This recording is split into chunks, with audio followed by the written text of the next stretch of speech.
Welcome to exam study. This is Shivam Gupta. मैं discuss करने वाला हूं डीएलएड फोर्थ सेमेस्टर का महत्वपूर्ण विषय आरंभिक स्तर पर भाषा एवं गणित के पठन लेखन क्षमता का विकास। यह विषय आपको एग्जाम में 50 नंबर दिलाता है, यानी कि आपकी मेरिट बनाने में यह विषय बहुत ज्यादा आपके लिए उपयोगी है। यानी कि अगर आपकी परसेंटेज अच्छी बनानी है आपको, तो आपको इस विषय में यानी कि ऐसे जो 50 नंबर के सब्जेक्ट के विषय हैं उसमें आपको अच्छे नंबर लाने हैं।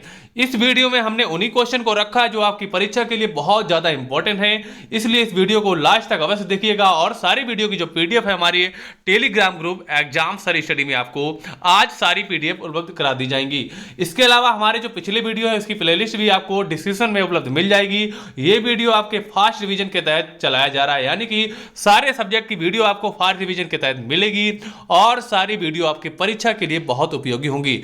इस विषय की एक वीडियो और बहुत बड़ी लेकर आएंगे हम, जो कि आपकी परीक्षा के लिए बहुत ज्यादा इंपॉर्टेंट होगी। चलते हैं दोस्तों अपने पहले क्वेश्चन की ओर। क्वेश्चन हमारा क्या देख लेते हैं। क्वेश्चन है, पठन से आपका क्या अभिप्राय है। बात करते हैं पठन की। पठन यानी कि पढ़ना, यानी कि क्या हो जाएगा रीडिंग का मतलब। इसमें शाब्दिक अर्थ पूछा है, यानी कि इसका मतलब हो जाएगा पढ़ना का शाब्दिक अर्थ है पढ़ना, अर्थात लिखित सामग्री को पढ़ना और उसके अर्थ को ग्रहण करना। इस प्रक्रिया को पठन या वाचन कहा जाता है। जैसे कि अगर वाचन की बात करेंगे दोस्तों, जैसे कथा भागवत हो गई, यानी कि पढ़ के ही तो बोला जाता है, या फिर आप पाठ क्लास में पढ़ रहे हैं या बच्चों द्वारा पढ़ा रहे हैं, या बच्चे पढ़ रहे हैं या फिर बच्चों को आप पढ़ा रहे हैं, तो क्या करेंगे, वाचन ही तो करेंगे ना। और उसके अर्थ को भी समझना पड़ेगा, यानी कि अर्थ को भी ग्रहण करना, ये हमारा पठन का मतलब हो जाएगा। चलेंगे दोस्तों अपने अगले क्वेश्चन की तरफ। क्वेश्चन है, लेखन का अर्थ बताइए। लेखन के बारे में जान लेते हैं। जब हम अपने मन के बाहरी एवं अंदरूनी भावों एवं विचारों को शुद्ध रूप प्रदान करके लिपिबद्ध करके, तो इस प्रकार की अभिव्यक्ति को लेखन कहा जाता है। यानी कि लिखते समय अपने हम भावों को जो प्रकट हो रहे हैं उनको हम अपनी भाषा में लिखते हैं, और दिया है लिपिबद्ध, यानी कि सही वर्णों का प्रयोग और मात्राएं, और जो कि हमारे फुल स्टॉप से लेके जो कुछ भी है चिन्ह, उनका सही प्रयोग करके लिखा जाता है, उसे हम क्या कहते हैं, वो हमारा आवृत्ति को लेखन कहा जाता है। चलेंगे दोस्तों अपने अगले क्वेश्चन की तरफ। क्वेश्चन है, लेखन की अशुद्धियां क्या हैं। अगर आप लिख रहे हैं या बच्चों द्वारा लिखवाया जा रहा है, तो उसमें अशुद्धियां होने का क्या कारण है, यानी कौन कौन सी अशुद्धियां होती हैं, उनके बारे में जान लेते हैं। लेखन की अशुद्धियों के अंतर्गत रेफ या रकार संबंधी दोष, सिरारेख संबंधी दोष हो जाएंगे, आपके अनुसार एवं अनुनासिक संबंधी दोष और मात्रा संबंधी दोष, वर्णों का लोप, वचन संबंधी दोष, अल्पप्राण तथा महाप्राण। यानी कि इसमें दिया है कि जैसे कि आपको पता है अनुसार यानी अनुनासिक व्यंजन जो होते हैं अंग अंग कि इनका अंतर भी कर देते हैं, यानी कि कहीं पे चंद्र बिंदु लगनी है लेकिन बच्चे अंकी बिंदु लगाते थे, आप लगा देते हैं। उसके अलावा आपका मात्रा संबंधी दोष हो जाता है, ठीक है, इसमें एक मात्रा लगेगी या बिल्कुल मात्रा नहीं लगेगी। वर्णों का लोप हो जाता है, और उसके अलावा वचन संबंधी दोष, यानी कि एक वचन है बहुवचन है, इसमें भी गलतियां हो जाती हैं। ये हमारी लेखन संबंधी अशुद्धियां हो जाएंगी। चलेंगे दोस्तों अपने अगले क्वेश्चन की तरफ। क्वेश्चन है, आरंभिक पठन कौशल के उद्देश्यों की प्राप्ति हेतु क्या आवश्यक है। फ्रेंड्स, अगर आपको हमारे वीडियो अच्छा लग रहा है तो वीडियो को अवश्य लाइक करिएगा, क्योंकि आपके लिए मेहनत करके हम वीडियो लाते हैं। आपको सिर्फ लाइक और क्या करना है, कमेंट्स करना है और अपने दोस्तों में शेयर कर देना है। अगर चैनल को सब्सक्राइब नहीं किया है तो सब्सक्राइब भी कर सकते हैं। आरंभिक पठन कौशल के उद्देश्यों की प्राप्ति हेतु क्या आवश्यक है, तो इसका मतलब क्या हो जाएगा, शिक्षण और बालक के बीच आत्मीय संबंध। यानी कि भैया अगर बच्चे को पढ़ाया जा रहा है, आरंभिक पठन कौशल दिए जा रहे हैं, तो उसमें क्या है, संबंध, आत्मीय संबंध होना चाहिए। यानी कि शिक्षक और छात्र के बीच क्या होना चाहिए, बहुत घनिष्ठ संबंध होना चाहिए, अंतःक्रिया होनी चाहिए, और जो शिक्षण हमारा है बाल केंद्रित होना चाहिए, तभी बच्चे के लिए लाभदायक होगा, बच्चे के अधिगम में विकास होगा। चलेंगे दोस्तों अपने अगले क्वेश्चन की तरफ। क्वेश्चन है, पठन कौशल के बाधक तत्व कौन कौन से हैं। बात करेंगे अगर पठन कौशल के बाधक तत्वों के बारे में, तो इसके बारे में जान लेते हैं। अति शीघ्रता के साथ पढ़ना, यानी कि जो पठन कौशल है, यानी कि रीडिंग है, रीडिंग स्किल जिसे बोलते हैं, उसमें क्या क्या बाधक तत्व हैं, क्या क्या प्रॉब्लम है। अगर कोई छात्र या कोई शिक्षक अगर अति शीघ्र से पढ़ेगा, ये भी एक बाधक है। अटक अटक कर पढ़ना भी एक बाधक हो जाएगा। व्याकरण तत्वों का ज्ञान का अभाव, यानी कि कुछ व्याकरण के तत्व है उनका ज्ञान का अभाव रहेगा। तब भी एकाग्रता का अभाव, यानी कि एकाग्र रूप से नहीं पढ़ रहा है, पठन कौशल में बाधा पहुंचाते हैं। यानी कितने जो कारण हैं सबरे, ये क्या है, ये पठन कौशल के बाधक तत्व के अंतर्गत आते हैं। चलेंगे दोस्तों अपने अगले क्वेश्चन की तरफ। क्वेश्चन हमारा क्या देख लेते हैं। क्वेश्चन है, लेखन कौशल को प्रभावित करने वाले तत्व या दोष कौन से हैं। अगर बात करेंगे लेखन कौशल की, अभी हमने बात की थी किसके, पठन कौशल की, और इसके दोष देख लेते हैं। पहला आपका हो जाएगा लेखन कौशल की, अगर बात करेंगे तो क्या हो जाएगा, सिरोरेखा की उपेक्षा, शब्दों के बीच का अभाव, यानी कि बहुत सारे शब्द ऐसे होते हैं बच्चे अभाव कर देते हैं, यानी कम अभाव होना चाहिए, ज़्यादा कर देते हैं और ज़्यादा का कम कर देते हैं। अक्षरों का विकृत आकार, यानी कि अक्षरों का जो विकृत आकार है, यानी कि अक्षर जो हैं बिल्कुल सही शुद्ध तरीके से ना बनाए जाएं। विराम चिन्हों से संबंधित त्रुटियां, यानी कि कहीं पर विराम चिन्ह लगना है, कहीं पर अल्प विराम लगना है, कहीं पर अर्ध विराम लगना है, उनमें त्रुटियां करना। अनुनासिक एवं अनुसार त्रुटियां, यानी कि जैसा आपको बता चुके हैं, चंद्र और अंक की बिंदी में त्रुटियां करना, ये हमारे क्या हो जाएंगे, लेखन कौशल के दोष ये हो जाएंगे, या इनके बाधक तत्व बोल सकते हो। चलेंगे दोस्तों अपने अगले क्वेश्चन की तरफ। क्वेश्चन है, वाक्य कितने प्रकार के होते हैं? तो वाक्य अगर हिंदी की बात करेंगे तो भैया 8 प्रकार के होते हैं। कितने होते हैं? 8 प्रकार के होते हैं। पहला आपका हो जाएगा विधानार्थक, निषेधार्थक और प्रश्नार्थक। जैसे कि आप जानते हैं निषेधार्थक आपका निगेटिव हो जाता है, प्रश्नवाचक आपका क्या हो जाता है, क्वेश्चन पूछा जाता है बच्चों से या किसी से भी पूछा जाए। आज्ञा वर्तक आज्ञा वाला हो गया, संदेह वाला संदेहार्थक हो गया और संकेतार्थक आपका हो गया। और लास्ट आपका एक है इच्छार्थक, इसके अलावा एक आपका दिया है विस्मयार्थक, जिसको हम क्या बोलते हैं, जिसमें ये चिन्ह लगाना पड़ता है, ये हमारा हो जाएगा क्या, विस्मयादि बोधक बोल सकते हैं या विस्मयाद अर्थक बोल सकते हैं। चलेंगे दोस्तों अपने अगले क्वेश्चन की तरफ। क्वेश्चन हमारा है, वर्ण किसे कहते हैं? वर्ण की अगर बात करेंगे तो क्या हो जाएगा, जिनको खंड खंड ना किया जा सके अखंड मूल्य ध्वनि को ही वर्ण कहा जाता है। जैसे कि हमारा का वर्ण है, इसको हम क्या खंड खंड कर सकते हैं ना, सिर्फ इसका हम आधा का बना सकते हैं जहां पर प्रयोग होगा, लेकिन इसको हम खंड खंड नहीं कर सकते हैं। जैसे कि अगर बात की जाए कमल, कमल को हम खंड खंड कर सकते हैं क्योंकि हमारा शब्द है। का को अलग कर लेंगे, माँ को अलग कर लेंगे और ला को अलग कर लेंगे, लेकिन शब्दों को अलग किया जा सकता है, लेकिन भैया वर्ण को अलग अलग नहीं किया जा सकता है। तो वर्ण की परिभाषा हो जाएगी, जिनको खंड खंड ना किया जा सके अखंड मूल ध्वनि को ही वर्ण कहा जाता है। चलेंगे दोस्तों अपने अगले क्वेश्चन की तरफ। क्वेश्चन है, वाक्य के खंड कीजिए। वाक्य के खंड करना, इसके बारे में हम लोग देख लेते हैं। वाक्यों के 2 भागों में बांटा जा सकता है। आपका पहला हो जाएगा उद्देश्य और दूसरा हो जाएगा विधेय। चलिए इसके बारे में जान लेते हैं, उद्देश्य क्या होता है, विधेय क्या होता है, इसके बारे में हम लोग आगे जानेंगे। ठीक है, आगे क्वेश्चन में इसको बारे में जान लेंगे। खंडित किया जा सकता है। चलिए अब देख लेते हैं विधेय क्या होता है। पहले हमने वाक्य के बारे में जाना, अब जान लेते हैं विधेय के बारे में। विधेय क्या है, ये क्वेश्चन आपका 2018 में भी पूछा गया था, यानी कि क्वेश्चन बहुत इंपॉर्टेंट है। विधेय के बारे में अगर जानेंगे तो क्या हो जाएगा, विधेय के विषय में बताने वाले सभी पद विधेय कहलाते हैं। यानी कि क्या हो गया, उद्देश्य के विषय में बताने वाले सभी पद विधेय कहलाते हैं। यानी कि उद्देश्य के विषय में जहां पर भी बताया जाए विधेय कहलाता है। अर्थात उद्देश्य के विषय में जो कुछ बताया जाता है ये विधेय कहलाता है। इसके उदाहरण के अनुसार हम समझ लेते हैं। क्या उदाहरण है, कैसे समझेंगे? जैसे कि एक वाक्य आपका है, जीवन के मित्र ने मुझे एक सुंदर पेन दिया। क्या है, जीवन के मित्र ने मुझे एक सुंदर पेन दिया।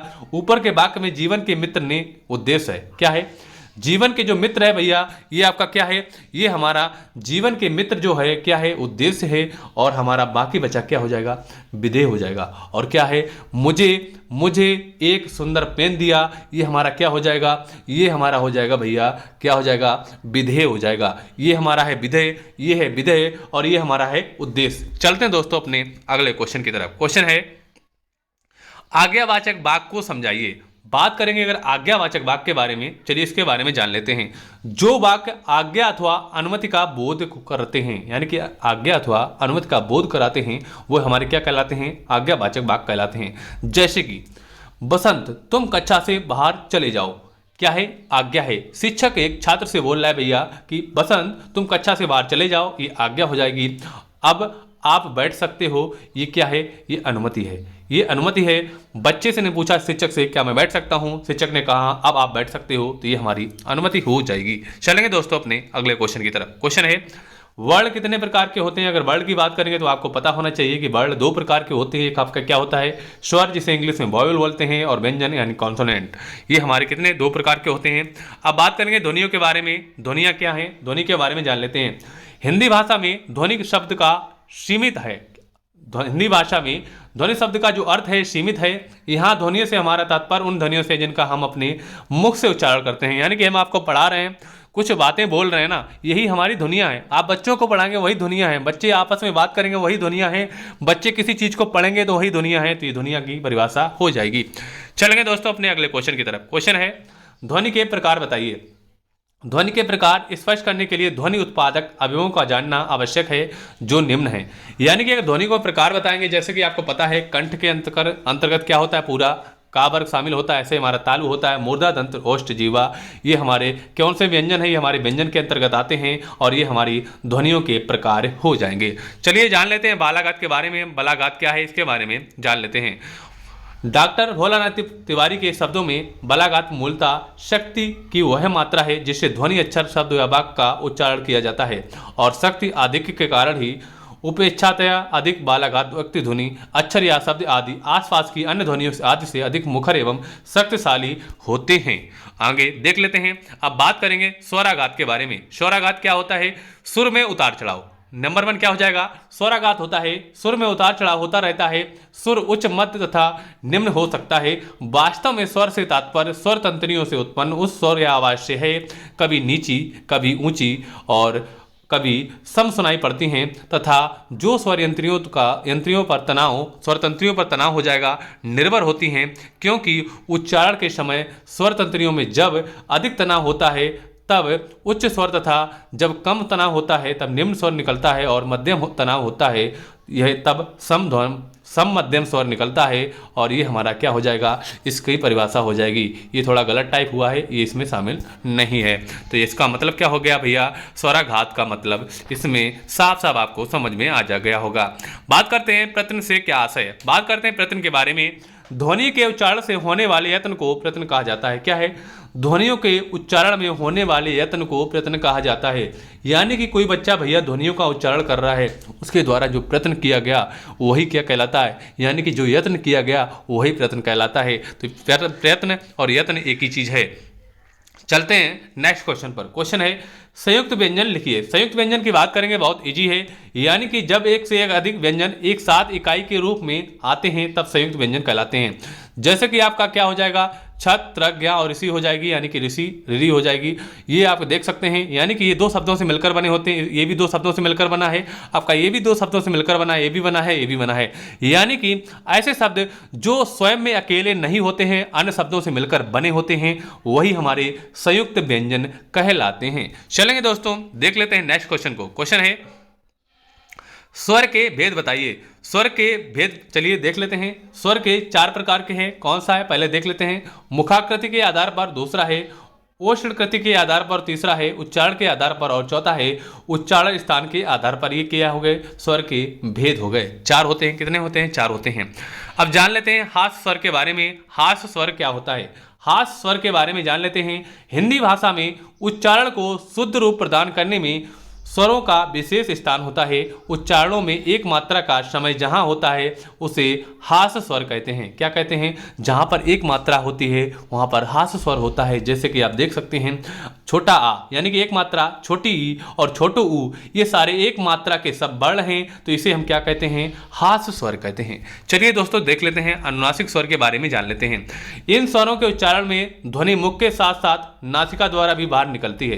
क्या है? इन स्वरों के उच्चारण में ध्वनि मुख के साथ साथ नासिका द्वारा भी निकलती है। यानी कि ऐसे वर्ड जब बोलते हैं तो आपको नाक का भी यूज करना पड़ता है, वो हमारे अनुनासिक स्वर कहलाते हैं।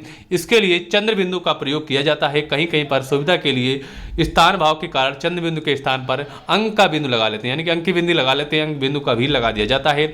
जैसे कहीं, आप कहीं क्या बिना नाक के बोल सकते हैं? नहीं बोल सकते ना। कहीं आप नाक बंद करके बोलिए, नहीं बोल पाएंगे ना। तो कहीं मैं है, यानी कि जहां पर चंद्र बिंदु अंक की बिंदु लगती है, इनका बोलने का जो प्रयोग है भैया नाक का प्रयोग करना पड़ता है। यानी कि अनुनासिक व्यंजन या अनुसार व्यंजन को बोलने में नाक का प्रयोग करना पड़ता है। चलिए देख लेते हैं नेक्स्ट क्वेश्चन को। क्वेश्चन है टा वर्ग में आने वाले वर्गों के नाम लिखिए। यानी कि टा वर्ग के अंतर्गत कौन आते हैं? आपको पता ही होना चाहिए। टा वर्ग यानी कि टा, ठा, डाडा, यानी कि 5 वर्ड जो आते हैं ये हमारे टा वर्ग के अंतर्गत आते हैं। चलेंगे दोस्तों अपने अगले क्वेश्चन की तरफ। क्वेश्चन है संदेश से आशय स्पष्ट कीजिए। संदेश यानी कि मैसेज। मैसेज का मतलब क्या है चलिए जान लेते हैं। बालकों को उनके ज्ञानार्जन हेतु तथा व्यक्तित्व विकास हेतु माता पिता तथा शिक्षकों द्वारा कई प्रकार के संदेश समय समय पर दिए जाते हैं। ऐसे में इन संदेशों को सुनकर समझना अत्यंत आवश्यक है, क्योंकि वह इन संदेशों का अनुपालन करके उचित व्यवहार प्रस्तुत करते हैं। ये क्या हो जाएगा? बालकों के लिए क्या हो जाएगा? अभिभावकों द्वारा या शिक्षकों द्वारा दिए जाने वाले ज्ञान या संदेश को ही हम क्या संदेश कहते हैं। नाटक शिक्षण क्या है? नाटक शिक्षण के बारे में जान लेते हैं। नाटक साहित्य का एक अभिन्न अंग माना जाता है। बिल्कुल सही बात है। अवस्था विशेष का अनुकरण करके आनंद लेना और दर्शक को आनंद प्राप्त प्रदान करना नाटक कहा जाता है। यानी कि आपके स्कूल में या फिर आप टीवी में देखते हैं, यानी कि ऐसा नाटक या ऐसा सुविधा बनाई जाती है, ऐसा एक नाटक किया जाता है जिसमें सामने वाले को बहुत आनंद होता है, खुशी होता है। जैसे कि घर में ही देख लो, कोई भी ना कोई तरीके से बच्चे नाटक करने लगते हैं, बच्चों में एक दूसरे को मिलकर, वो नाटक सारे नाटक के अंतर्गत आते हैं। कविता शिक्षण के 2 उद्देश्य बताइए। कविता शिक्षण के 2 उद्देश्य के बारे में जान लेते हैं। पहला हो जाएगा छात्रों में कल्पना शक्ति व बोध शक्ति का विकास करना। क्या हो जाएगा? छात्रों में कल्पना शक्ति या बोध शक्ति का विकास करना। जैसे कि आप किसी बच्चे को कविता शिक्षण कर रहे हैं तो वो उस बारे में सोचेंगे, यानी कि कल्पना करेंगे, तो इसका बोध शक्ति से भी हो जाएगा और कल्पना शक्ति से भी हो जाएगा। छात्रों को कविता पाठ सुनने योग्य बनाना, यानी कि अगर बालक को कविता अच्छी लगने लगी तो बालक दोबारा भी कहेगा कि शिक्षक जी या मैम जी या सर जी हमें कविता सुनाइए, और उसका उसमें मन लगने लगेगा। चलेंगे दोस्तों अपने अगले क्वेश्चन की तरफ। क्वेश्चन है, कविता शिक्षण का महत्व लिखिए। कविता मानव को रसपूर्ण तथा आनंद से परिपूर्ण कर देती है, क्योंकि उसमें पद युक्त वाक्यों का प्रयोग किया जाता है। किसमें? कविता में पद युक्त होता है, और कहानी की बात करें तो गद्य युक्त होता है। कविता मानव हृदय को प्रभावित करती है, बिल्कुल सही बात है। कविता बालकों में रागात्मक का विकास करती है, बिल्कुल सही है, रागात्मक रस का विकास करती है। ये सृजनात्मक का भी विकास करती है, यानी कि बालक की क्रिएटिविटी हो जाती है, यानी कि बालक इसके प्रति सोचने लगते हैं, यानी कि उनका चिंतन जो है अभिसारी हो जाता, नहीं अभिसारी नहीं अतिसारी हो जाता है, यानी कि उनका खुला चिंतन हो जाता है और कविता के बारे में विचार करते हैं ये कैसे हो सकता है और आगे और क्या क्या भी हो सकता है। अगर फ्रेंड्स आपको हमारा वीडियो अच्छा लगा तो वीडियो को लाइक करें और इस वीडियो को कमेंट्स करके जरूर बताएं आपको कैसा लगा, और अगर आपने चैनल को सब्सक्राइब नहीं किया तो सब्सक्राइब कर लें और इस वीडियो को ज़्यादा से ज़्यादा शेयर करें। और इसके अलावा आपके बहुत सारे वीडियो आपके लिए आने वाले हैं। चलिए आपको मिलते हैं अपने अगले वीडियो में, तब तक के लिए जय हिंद, वंदे मातरम साथियों।